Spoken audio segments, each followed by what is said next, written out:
நான் இந்த மண்ணில் கால் எடுத்து வச்ச உடனே ஒரே ஒருத்தரை பத்தி தான் மனசுக்குள்ள ஓடிக்கிட்டே இருந்தது.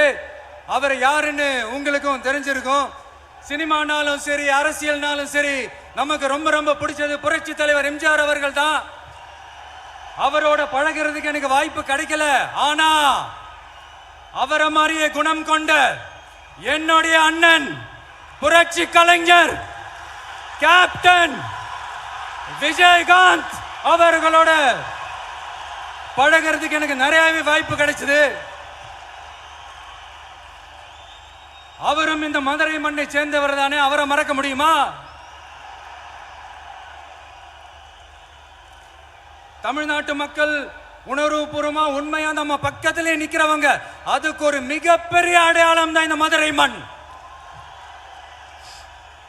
நம்ம தமிழக வெற்றி கழகம் கையில் எடுத்திருக்கிற அரசியலும் அப்படித்தான். உண்மையான அரசியல், உணர்வு பூர்வமான அரசியல், நல்ல அரசியல், நல்லவங்களுக்கான அரசியல், நாட்டு மக்களுக்கான அரசியல், நல்லது மட்டுமே செய்கிற அரசியல்.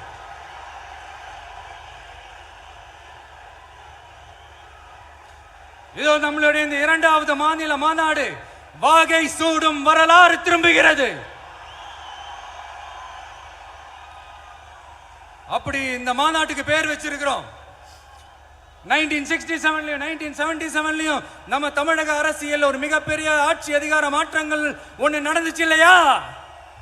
அதே மாதிரிதான் அடுத்த வருஷம் 2026 அப்படி ஒரு வரலாறு திரும்ப போகுதுன்னு உறுதியா சொல்றதுக்கான மாநாடு தான் நம்மளோட இந்த 2வது மாநில மாநாடு. விக்கிரவாண்டி வீசாலையில் நம்மளுடைய ஃபர்ஸ்ட் மாநாடு நடத்தணும், வெற்றி கொள்கை திருவிழா. அதுக்கப்புறமே நீங்க பார்த்திருப்பீங்க, தமிழக அரசியல் அந்த தட்ப வெப்பத்தையே மாத்தினுச்சு. நமக்கு எதிராக எத்தனை குரல்கள். ஆனா உங்களுக்கு தான் நம்மளை பத்தி நல்லா தெரியுமே, எந்த குரலையும் காதலையே போட்டுக்காம மக்களோட குரலை மட்டுமே கேட்டுக்கிட்டு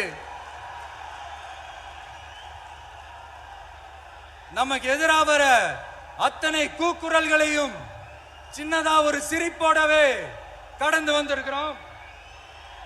அது இல்லாம நம்ம மாநாட்டில் ஒலிக்கிற இந்த குரல், இந்த ஒற்றை தமிழ் மகனோட குரல் மட்டுமல்ல, ஒட்டுமொத்த தமிழ்நாட்டு மக்களுடைய குரல்.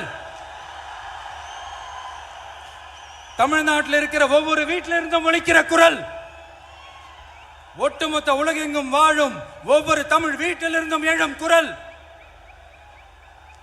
இந்த சினிமா என்கிற மாபெரும் கலை ஆயுதத்தின் வாயிலாக சாதி, மதம், இனம், பாலினம், மொழி கடந்து இந்த நாட்டின் மூளை முடுக்கெங்கும் ரசிகர்களாக இருந்து தோழர்களாக நம்மோடு பயணிக்க துவங்கியுள்ள அனைவரோடும் இணைந்த ஒவ்வொரு மனிதருக்காகவும் ஒலிக்கிற உரிமை குரல்.